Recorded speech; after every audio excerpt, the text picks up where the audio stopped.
We are back with some more Giants franchise, and we are in our bye week, so we're just going to be going around the league, checking some things out, looking at some stuff, talking about the team and all that. Shouldn't be that long of a video. I also am still getting over my sickness, so if I sniffle and do all that nonsense, I'm sorry.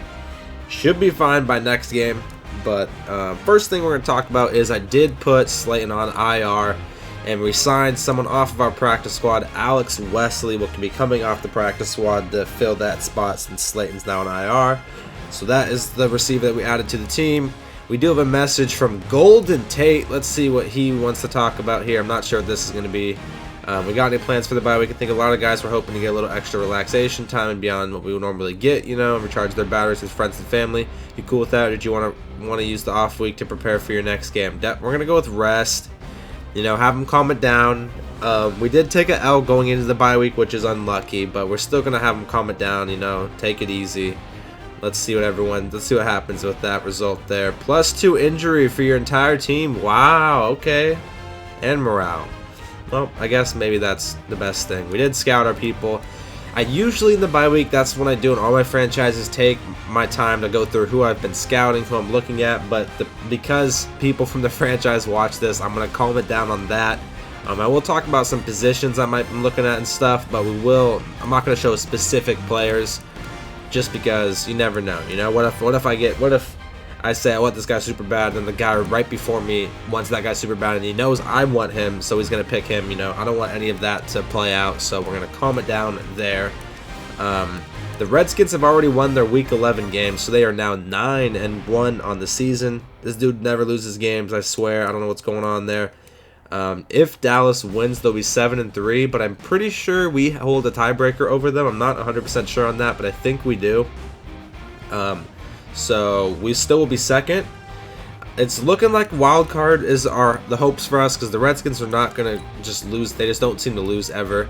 I am going to look at the rest of our schedule and the rest of the Redskins schedule just to kind of see how, and I guess we could look at Dallas too. But Chicago is doing good. I think they've only lost like 2 or 3 games. The Packers are undefeated. The Eagles are still a good team. The Dolphins are struggling just because that roster is awful. I mean, the Dolphins roster is just really bad. Eagles again, and then the Redskins. So if we want to win the division, I mean, these are probably our tougher games, is the Bears, Packers, and the Redskins at the moment. Eagles, I haven't played him, so I don't really know how we're going to match up against the Eagles. We'll see once we get into that game. But definitely this one, undefeated Green Bay Packers at Chicago is going to be a tough one with Khalil Mack and all that, and the Redskins, who killed us when we played them earlier. Let's take a look at the Redskins' remaining schedule. Let's see look at the scores on some of this guy's games, man. 62-27. Like, this is not okay. So he plays Detroit, Carolina. He will be playing the Packers as well, and then Dallas at the very end of the season, and us. So he does have some tough games coming up. I mean, he also plays the undefeated Green Bay Packers. Then there's us. Plays Dallas. So we'll see. We will see, and let's look at the Cowboys just because they're right there too. Can't count them out. Has he played the Packers yet? Okay, so if I can barely beat the Cowboys, oh man, the Packers game might be rough, dude. It might be rough. He plays the Patriots. That's gonna be a tough one. The Bears is gonna be a tough one. The Rams should be a tough. So he has some tough games remaining on the schedule. Obviously, that last game of the season. So it's okay that we took 1 L. I mean, I wish we would have won going into the bye week, but, you know, it is what it is. We'll take a look at who's winning in all of the standings right now. Obviously, they're the only undefeated team right now is the Green Bay Packers, 10-0, just dominating. We'll start with the AFC side. The Bengals are in first in the AFC North at 7-2. The Browns 6-3. Steelers 5-4. Ravens 3-6. So, pretty much probably between these 3 teams of who's going to win that division. AFC South, same thing. These 3 teams, the Texans are now 2-7, Titans 5-4, Colts 5-3, Jags 6-3. So probably between these 3 for that division. AFC East is really a 2-way battle between the Patriots and the Jets. Bills 1-8, Dolphins 0-9. Those are just some rough rosters. Even though the Bills have been doing pretty good in real life, it's still not the greatest of a roster. You know, they got a good defense, the Bills do, but AFC West looking like the Broncos right now, 8-2, Raiders 5-4, Chiefs 4-6, and the Chargers struggling at 1-9. Moving over to the NFC side, it is the Green Bay Packers at 10-0. We are playing Chicago in our next game. They're 7-2 right now. He's on a 7-game win streak. Started off 0-2, won 7 straight. That's a little scary. He's turning some things around there. You know, starting off 0-2 is not good, but winning 7 straight, a little scary. 4-5 the Lions and the 1-10 Vikings. NFC South leads the Buccaneers 7-3. Falcons follow right behind at 6-3. The Saints still have a chance, 4-6, and the Panthers down at 2-7. This is our division.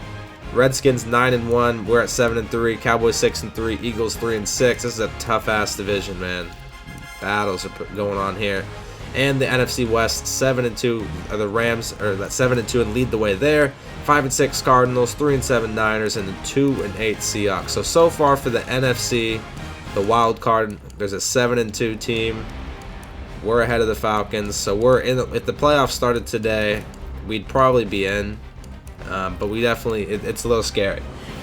It's a little scary. It would help if I could just win a bunch of these games, these big games here, especially these next two. These next two are going to be tough in Chicago and then at home against the Packers. Those are going to be tough games. If I could somehow find a way to win both those, and the Redskins can lose maybe one game out of the next 2 games, that'd be just fantastic, because then I have a chance maybe at a big Week 16 game against him, and then he'll have a big game against the Cowboys Week 17. So Week 16 and 17 are huge for the Redskins. Next thing we're going to look at is the stats for our team here.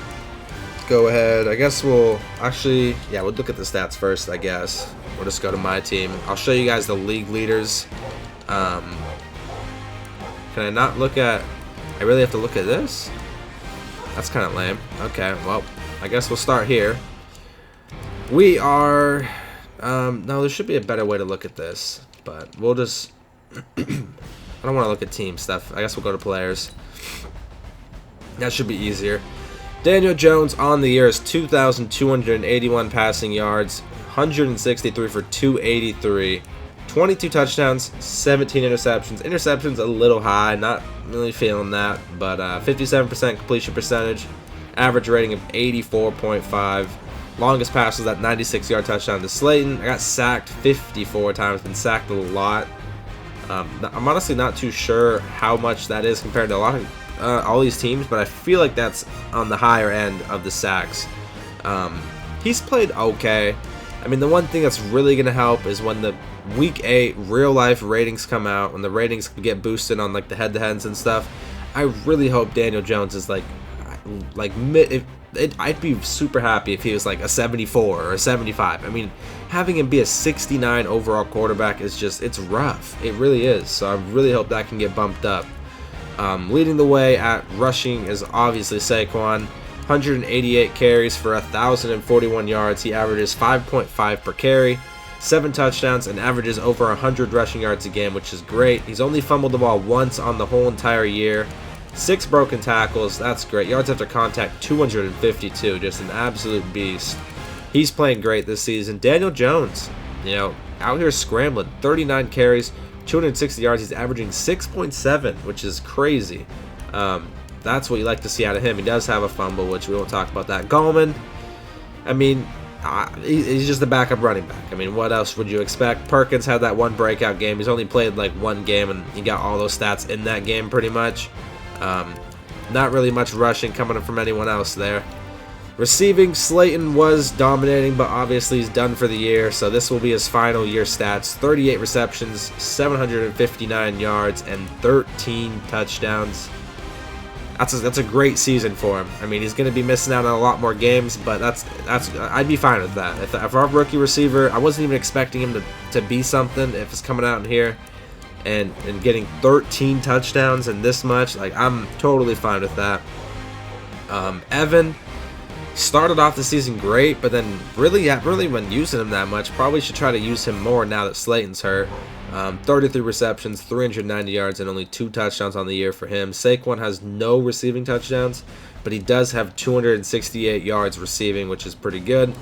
Sterling and Golden was suspended for a little bit, but he does have the 3 touchdowns, which is nice. Sterling just, for some reason, seems like he never gets open. I'm not sure why. He's a good receiver, so I don't know why it seems like that, but that's just what it seems like. Russell's definitely going to have to step up as well for us. He only has 11 receptions, but he'll probably be playing more. Manuel Hall somehow got that touchdown last game, which was huge. Our fullback, some of our tight ends and stuff down here getting some stuff. Blocking, sacks allowed. Nate Solder allows the most sacks on our team, which is very interesting. I would have thought it was our right tackler or something, but I guess not. Our leading tackler is our rookie Ryan Conley, followed by Alec as our second leading tackler. Tackles for loss will be Ryan again. Wow, this guy's really making a case for himself. Dexter Lawrence is tied with him though with 11 himself. Sacks, we have BJ Hill with 15, Lorenzo Carter with 9, Dalvin Tomlinson with 7.5, and Dexter with 7. X-Man hasn't really done much. I'm not even gonna lie. He's got a couple sacks, made a couple plays, but he's just kind of there. He's not really developing as much as I would have liked him to do. Interception leader Alec Ogletree obviously with 12, and then Jabril with 6. A lot of turnovers for the team, which is what we want to see. Forced fumbles. Who leads in? Probably Jabril. Jabril's got to lead in this, right? Yeah, 3 forced fumbles for him. We got no blocks. I don't think we got a safety either. Nope. Alec Ogletree. We got 4, 5, 6 defensive touchdowns. 3 for Alec, 1 for Jabril, 1 for Corey, and 1 for DeAndre Baker. I don't remember getting a touchdown with him, but I guess I did. Good. We're doing great defensively scoring, which is helping us out a lot. Kicking, haven't been that good. I really haven't. We're kicking on 63%, 14 for 22. I've missed 4 extra points as well. He's a good kicker. He has star development. He's young. I mean, he's definitely going to stand a team. Most of the kicks obviously are my fault. Can't really blame it on him. But it just sucks. I mean, I signed him. Hopefully he's going to be a beast, and then I come out here and I miss a shitload of kicks. But that's just... a lot of it's on me. A lot of the misses were long kicks too, like 58s, 57s that I just tried and I barely missed and stuff. So can't critique that much. Riley Dixon, not a fan of him at all. He's not getting re-signed on the team. He's definitely leaving. Emmanuel Hall's been an okay kick returner. I mean, he had that 1 touchdown way back at the beginning of the season, and hasn't really done much after that. I mean, he was averaging like 34 yards or 33 yards every time he got a kick return. Now he's at 28, so I haven't really done much with him. He's kind of been slowing down. Jabril's been popping off on his punt returns in these last couple games, so that's always good to see. Let's look at the league leaders here. Go through after we went through all our team. Aaron Rodgers is in first for passing yards with 3,366. He's probably first in touchdowns. Yep, 28. He also has 4 interceptions. Like, that ratio that's something I wish I could have right there. 28 and 4. That is brilliant. Let's see if I am up there on the sack leader. Where am I? Daniel Jones. Alright, so I think I'm up there, like 10th. 1, 2, 3, 4, 5, 6, 7, 8, 9, 10. Yep, 10th. So I am up there. Something we got to correct in the offseason. Maybe draft a couple linemen or something, you know. Leading rusher is Josh Jacobs with 1,313 yards. Tariq Cohen with way less carries has 1,200. So that's something we're gonna have to be focusing in on next game. Is Tariq? I mean, he's averaging 141 yards per game, which is insane. So we definitely got to watch out for him. If he can put the ball on the ground too. So if like Jabril comes down in the box, pops him, the ball might pop out. Something we gotta look into. Receiving leader AJ Brown has the most receiving yards with 1,257 yards. Most receptions is Travis Kelce with 78. Most touchdowns is Terry McLaurin with 15, tied with Devontae Adams at 15. Slayton, he's going to end up with the good touchdown numbers. The yards aren't really going to be there for him, but 13 touchdowns on the year for him. He's tied for 3rd right now. He could have been up there for a touchdown leader, but, you know, it is what it is. He gets hurt. Blocking. Let's see who's the worst lineman right now. Jack Conlon with 21 sacks allowed, tied with this guy. That is unlucky for him. Defensively, the leading tackler in the NFL is Hassan Reddick, followed by Levante David. They're really close. Those two will probably win it at the end of the day. Leading in tackles for loss is Montez Sweat and Deion Jones, both tied at 20. That one's pretty close. I mean, there's some people coming down here Look at the Bucks, dude. Right there. 16 for Ndamukong Suh and Levante David. Sack leader is Myles Garrett with 34 sacks. It's something I think they're trying to correct with the sliders. I mean, part of it is probably just some of these players are versing really bad offensive linemen, so they're just getting there super fast. And another big portion of it is just how an actual person plays Madden. I mean, it's just how people play Madden. They back up, they take like 10 steps back in the pocket, and then Myles Garrett sheds easy, gets a sack. So it's something I think they're trying to fix with the sliders. They're messing with some stuff to get these numbers come down, because a lot of these numbers are crazy. I mean, these are insane numbers here. But we'll see. I mean, a lot of it is user error too, so can't complain about that too much. Leading in interceptions right now is Justin Hollins, tied with Alec Ogletree. Both have 12. Kyle Fuller right there at 11 at third place. Definitely got to be careful if Kyle Fuller can't be thrown his way. I say that now, but I'll probably end up throwing his way anyways. Landon Collins with 8 forced fumbles. He did force, I think he forced a fumble in the game we played him too, so nothing new there. Any safeties? Shitload of safeties. Jeez, this guy's got 4 defensive touchdowns. Jair Alexander. Best kicker, we're probably not even close. Broncos are shooting 92%. We got to be one of the worst. Where are we at? I don't even remember what I was shooting. Not that high. Where is he? Oh yeah, I'm second worst. Okay, yeah, we're not kicking good at all. Punting. Okay, Dolphins lead the most punt yards. I mean, what are you gonna do there? Not much to look into there. Yeah, we're second now in average kick return. We were at 33 or something, but now only 28. Still really good. I mean, still being a beast, so can't complain there. Who averages the? Where's Jabril? Jabril's at 1, 2, 3. Oh, 4th. Okay. So Jabril's at 4th there with the average. He's definitely popping off a 90. Jesus, that is insane. 90 yards. Oh my God.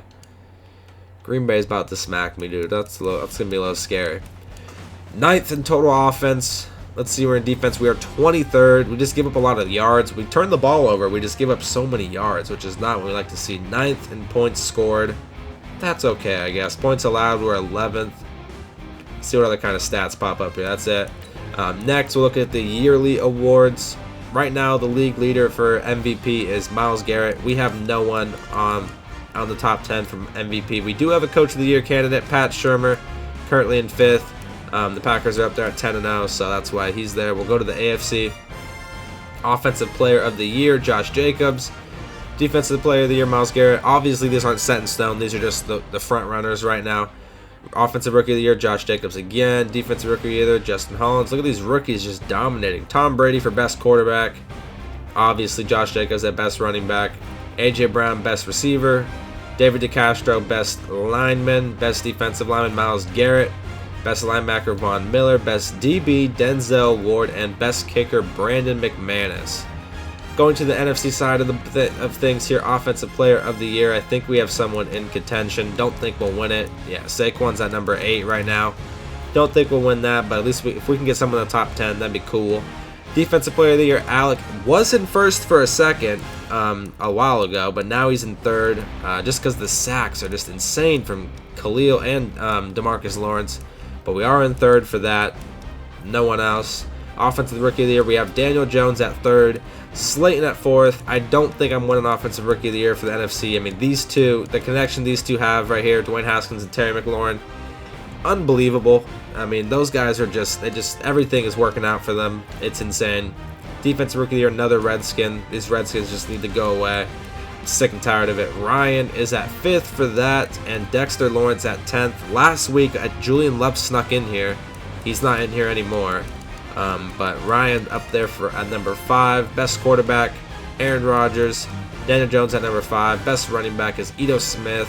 Saquon at number 5. Best Receiver, obviously going to be Terry McLaurin. Yep, there it is. Slayton at number 4. Best Offensive Lineman, I don't think we have one. Do we have one? Yeah, we don't have any Best Offensive Lineman. Best Defensive Lineman, don't think we have any there either. Yep, nothing. DeMarcus is front runner for that. Best linebacker, Khalil Mack, followed by Alec. He's right there. Just got to get a couple more picks, probably. Best DB, Kyle Fuller.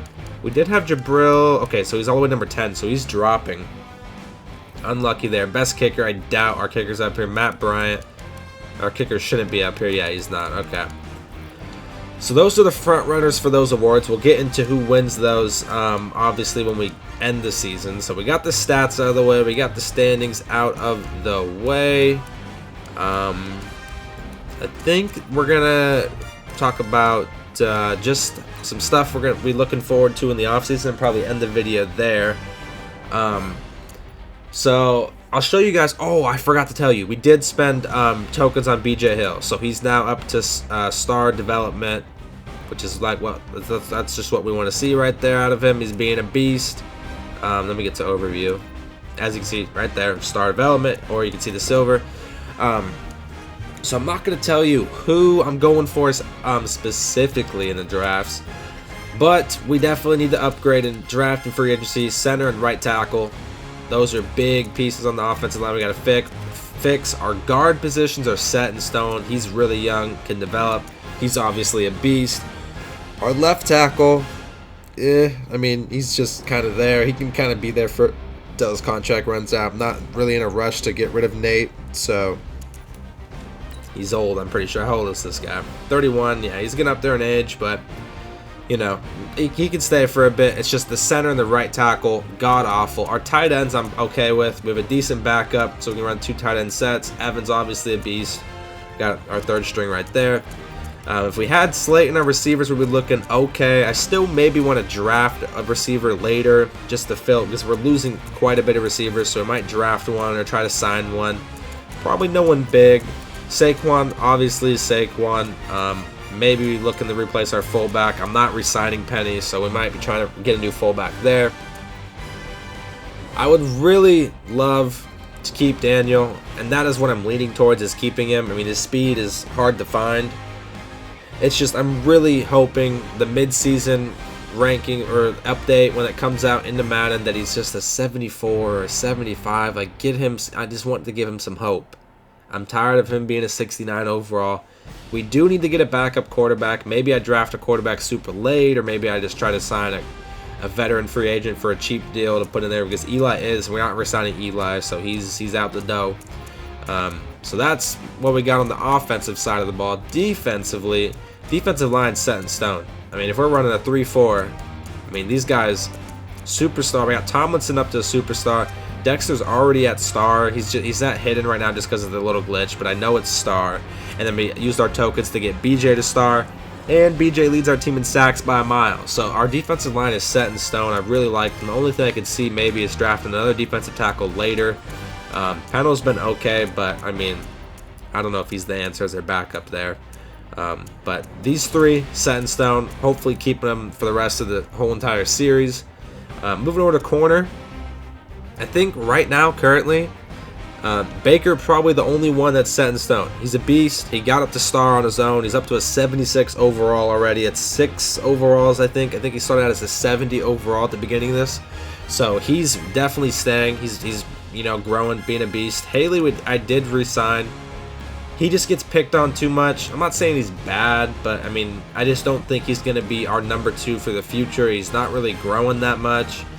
He just gets destroyed every single game. Is that Sam Beal? I think that's this guy's name, right? Yeah. Not sure about him either. He's young. He's pretty big, but not sure about him. Obviously, we have this scrub. Or actually, I think I forgot to tell you guys about that. Michael Jackson Sr. I think that was like a cornerback we had that I signed. After the Janoris Jenkins trade, I went out and I signed a corner. I think his name was Michael something Jackson Sr. I can't remember. But I wasn't paying attention. I was just kind of signing a random corner just because we needed to get someone because Janoris left. And I did sign someone off of the practice squad of a team. And per the rules, you're supposed to... I mean, I knew it was a rule. I just didn't even know that it was on the practice squad. I wasn't even paying attention. So I had to give him back to the... I had to drop him and give him back to the team that had him. I was supposed to give up to at least 24 hours to have him either like sign him to his actual squad, so I can't just poach people off practice squads. You know, it gives people a chance. So I brought him back. He's a 60 overall now. He's not a 59 anymore. We just brought him back just because, you know, maybe he's the homie. Maybe he makes Baker happy. Maybe him or maybe those two are best friends. So I just brought him back on the team. Corey, he's a rookie. He's played okay in the slot. I mean, so far these are our best corners right now. He's been okay in the slot. He's been a beast. Haley's been just getting torched. So we'll see how that plays out. Maybe I draft a corner. Maybe there's a big free agent corner. Maybe I try to sign him. We'll see. Strong safety, Jabril, you know, he's standing there. That's pretty self-explanatory. Free safety is another very interesting one. I mean, you saw him drop a pick last game and went right to him. No one's even near him, dropped it. You saw him get mossed a couple times. I just don't know if he's the solution. I mean, he hasn't really made that many plays. I've done some. In the Redskins game, I put him on a double team and he didn't even go guard the guy I manned him on. He just ran across the field. I don't know about Julian Love. He might be a depth piece, a backup. But I'm also not sure about him. He's just too old, so I gave Julian Love the start. I don't know. I don't know if Julian Love's the answer. I really don't. Left outside or right outside linebacker, definitely Lorenzo Carter is going to be staying here for the series. Got him up to star with the token, so he's been a beast for us as well. So hopefully he can keep on developing. X-Man, another one that's iffy. I mean, it's not that I don't like him. It's just if we come across a player that in free agency that's a big step up from him, maybe I try to sign him. Middle linebacker, I definitely want to draft one. I think there's a couple people I got my eye on, but I definitely want to have a rookie middle linebacker. And then don't know between these two which one I'll put at the number 2 spot. Obviously Alex having a great season, but that's partially because I user him a lot. So might just keep Ryan here, have him play as the second linebacker spot. Obviously we're in a 3-4, so both of them are going to play. So we'll see about that. We got some things to fix on the defensive side of the ball for sure. Special teams, need a new punter. That's about it. He's our long snapper. Nothing really there. None of this is new. But I guess the only thing I forgot to say is because Slayton is now hurt, Sterling Shepard will be going to that number 1 spot. I put Russell at the 2. I don't like having Golden out wide. I like having him in the slot, so we're gonna keep him as our slot receiver, and then just the young guys behind him. And that's pretty much it. That's all we got to talk about. I think we covered as much as we could. I did. In my coach XP, I don't think I've talked about getting the expert scouting. We bought that. I did recently buy increased player weekly goal XP, so that is the 2 things we've bought with our coach XP. Those are the 2 big ones, I think. I'm not really sure what else we need. I mean, obviously master trader negotiator we don't need because we're trading with a human, you know, so you don't need that. All this is just free agency stuff. Maybe that's what we do. I'm not sure. Retirement or re-sign stuff, I'm not sure. I mean, what do you guys think is good? I mean, is any of this stuff good? Probably the boost. I feel like we just save up, and especially for like a cornerback training boost for Daniel or something like that. Maybe that's what we save up for. I really wish I could show you guys some of the people I've been scouting and looking at, but I don't want to really get into that because I don't want to release my guys. I can't release the draft board yet. But that's all we got for this video. Hopefully you guys enjoyed it. Next week, we will be taking on the Chicago Bears. I will be streaming that game, so make sure you follow my Twitch. It's just Daquan_Kush. Like I said, make sure to subscribe, like, and comment, and I'll see you guys in the next one.